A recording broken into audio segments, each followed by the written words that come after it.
Welcome to Charts Today. My name's David Linton, and today's edition for Friday, the 2nd of February, comes to you from London.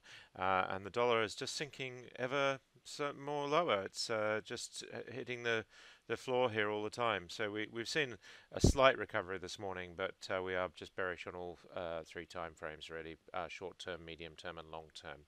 Looking at the euro, that's showing its strength against the dollar, just nudging the 125 level. So I'm looking much stronger. And against the Japanese yen, the dollar is actually recovering a little bit on the short-term chart.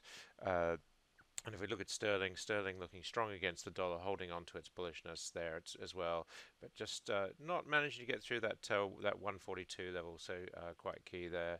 Looking at euro sterling, we see sterling falling away a little bit there, and against the Swiss franc, just fairly flat, as well as against the Australian dollar. It has been quite strong here at 178, so and looking like a long-term transition potentially. Bitcoin down further this morning, down a further 10%. Uh, so really falling away here now. Now we're through that $10,000 level. It's falling away quite substantially. We had long-term targets to $7,500. Those were the targets that were given on the 1% chart. There's even one to $4,000. So we are seeing a real reversal of fortunes there. The S&P 500 still looking pretty bullish, and the Nasdaq just testing the cloud on the short term, but holding its bullishness. The Dow looking quite strong as well, just holding on to his bull position, and the Russell not looking as strong, the Russell 2000, so the broader based US market falling away. The S&P future is down this morning 0.4%, so it does look like we might see the US market open lower. The Nasdaq E-mini is up slightly, but looking bearish below the cloud as well. FTSE 100 sinking ever lower, so we're really seeing a fall away there. And the FTSE 250 also looking lower as well. So the UK market still looking very weak. And then the DAX, so it looks like sinking away there as well, so looking particularly weak. And the Nikkei also looking weak as well.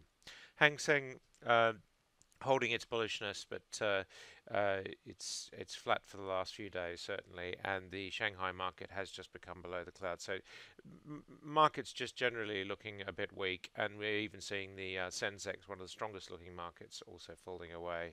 The Australian market looking strong on the short-term chart, one of the bright spots in the stock markets, but it's recovering really from a period of sideways movement. Hasn't been rising the same way as the US market has. Brent crude nudging the $70 mark again, back to bullish above the cloud. WTI also back to bullish above the cloud.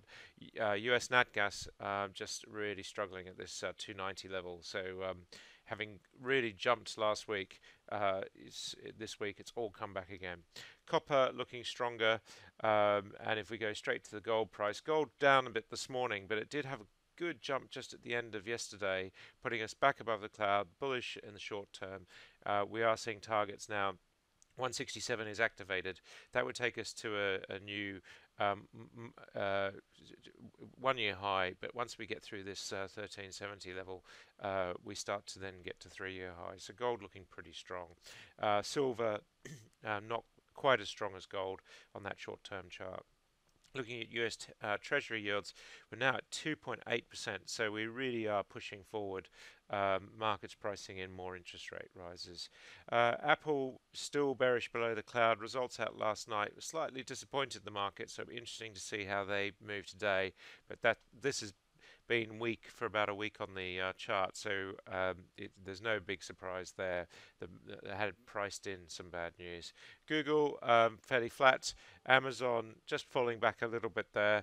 Facebook jumped yesterday on those results, so it's making new all-time highs. And Microsoft just holding its bull trend as well. That's it for today. Until Monday, happy charting. See you then.